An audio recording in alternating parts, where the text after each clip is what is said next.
రేవంత్ సర్కారు తీరుపై మాజీ మంత్రి జగదీష్ రెడ్డి ఫైర్ అయ్యారు. ఇచ్చిన హామీలు అమలు చేయకుండా రేవంత్ సర్కారు రైతులను అరిగోసలు పెడుతుందని మండిపడ్డారు.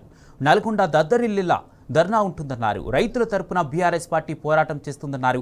ఎట్టి పరిస్థితుల్లో ధర్నా నిర్వహించి తీరుతామని తేల్చి చెప్పారు.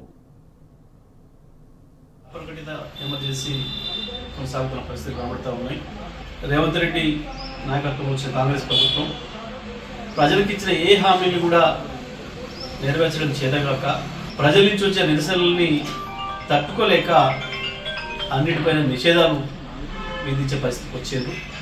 ప్రజాస్వామ్యంలో ఎక్కడైనా ప్రజల తరఫున పనిచేయడం అనేది పార్టీల యొక్క హక్కు. మరి బీఆర్ఎస్ పార్టీ ఏ కార్యక్రమాలు తీసుకున్నా అడ్డుకోవడం అనేది ప్రభుత్వానికి అలవాటుగా మారింది. ప్రత్యేకించి కేటీఆర్ గారు ఇక్కడ ఏ కార్యక్రమానికి హాజరవుతుండన్నా, కేటీఆర్ గారు ఇట్ల నుంచి అడుగు బయటకు పెడుతుండన్నా ఎందుకో రేవంత్ రెడ్డి ప్రభుత్వానికి అంత వణుకుడుతుంది. మరి వాళ్ళ రైతులను ఏదైతే మోసం చేసిండో రేవంత్ రెడ్డి, దానికి నిరసనగా రాష్ట్ర వ్యాప్తంగా కూడా రైతులోకం తిరుగుబాటు చేస్తున్నారు, నిరసన తెలియజేస్తున్నారు.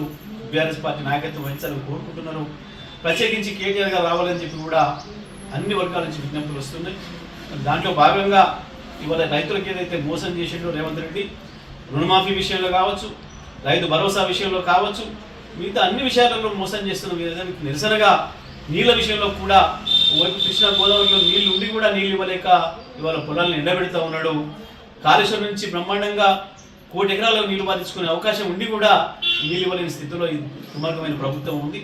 మరి దీనికి వ్యతిరేకంగా నల్గొండ జిల్లా రైతాంగం పెద్ద ఎత్తున ఉద్యమానికి సిద్ధమవుతున్నారు.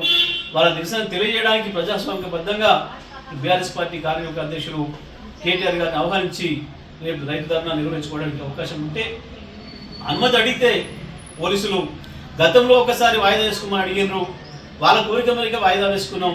మళ్ళీ వాళ్ళ పనికిమాల సాకులు, కుంటి సాకులు చూపిస్తూ మేము ఏర్పాటు చేయలేమని చెప్పి ఇవాళ మేము రిజెక్ట్ చేస్తున్నామని చెప్పి ఇవాళ రేపటి తెలంగాణ ధర్నాను బీఆర్ఎస్ పార్టీ రైతుల తరఫున నిర్వహించే ధర్నా ఏదైతే ఉందో దానికి అనుమతి ఇవ్వకపోవడాన్ని నేను తీవ్రంగా ఖండిస్తూ ఉన్నా.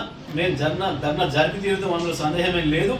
ఏ పరిస్థితుల్లో కూడా కోర్టు ద్వారా కూడా మాకున్న అవకాశాన్ని మేము వినియోగించుకుంటాం. ఈ రేవంత్ రెడ్డి ప్రభుత్వం ఇప్పుడే ఏడాది కాలానికే భయపడిపోతూ ఉంది. వీళ్ళ పిరికితనం మాకు అర్థమవుతుంది, వీళ్ళ చేతగాని పరిపాలన విధానం మాకు అర్థమవుతూ ఉంది. ఈయన ఇక్కడేదో చేసినా అని చెప్పి రైతులు మోసం చేసినా కాకుండా బయట దేశాల్లో పోయి ఏదో తిరిగి ఆడ గప్పాలు కొట్టుకుంటున్నాడు. కేటీఆర్ గారు వస్తే ఇవన్నీ కూడా బయటపడతాయన్న భయంతోనే ఈ రకంగా మా గొంతులకే ప్రయత్నం చేస్తున్నారు.